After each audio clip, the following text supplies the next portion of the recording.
হাসনাবাদের মঙ্গলাটি গ্রামে বিষধর কেউটে ধরা পড়ে। চাঞ্চল্য, বন দপ্তরের খবর। হাসনাবাদ ব্লকের প্রত্যন্ত মঙ্গলাটি গ্রামে মঙ্গলবার বিকেল ৫টা নাগাদ এক মৎস্যজীবীর আটলে ধরা পড়ে এক বিশাল বিষধর কেউটে সাপ। আচমকা কেউটেকে দেখে আতঙ্ক ছড়ায় এলাকায়, তবে দ্রুত সাপটিকে আটক করে ফেলা হয়। ঘটনার খবর ছড়িয়ে পড়তে ভিড় জমে উৎসুক স্থানীয় বাসিন্দাদের। স্থানীয় এক সচেতন ব্যক্তি বন দপ্তরকে খবর দেয় সাপটিকে উদ্ধারের জন্য। বন দপ্তরের কর্মীরা ঘটনাস্থলে পৌঁছানোর আগে এলাকাবাসীরা সাপটিকে নিরাপদে আটকে রাখে। জানা গেছে, এর আগেও এই অঞ্চলে বেশ কয়েকবার বিষধর কেউটে ও গোখরো সাপ ধরা পড়েছে। সুন্দরবনের এই প্রত্যন্ত অঞ্চলে মাছ ধরার আটলে মাঝের মধ্যেই এমন বিষধর সাপ উদ্ধার হয়। এই তো এই আমাদের এই খাল থেকে দৌড় পাতা হয়েছে, দৌড় থেকে দড়ি পড়া হয়েছে। এই জায়গাটার নাম কি? এটা হচ্ছে মঙ্গলাটি, এটা হচ্ছে বরুণহাট মঙ্গলাটি। কত ফুট লম্বা সাপের নাম কি?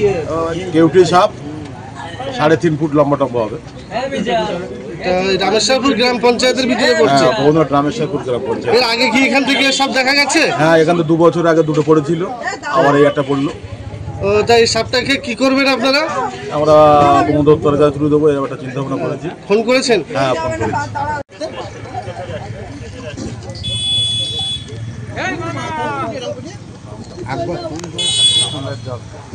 যাও সামনে যাও, ওরা বারবারই বলছে সরিয়ে যাও সরিয়ে যাও।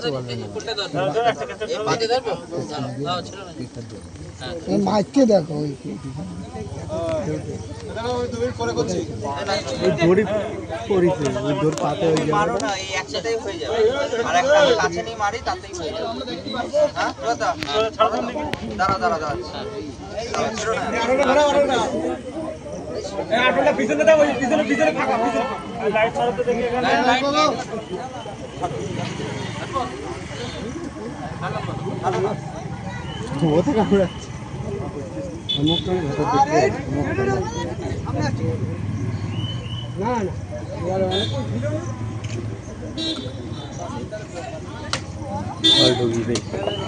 যা ওই ফোন না ওই বোমার মধ্যে যা গোয়ানি সব ভিডিও ক্যামেরা করছি।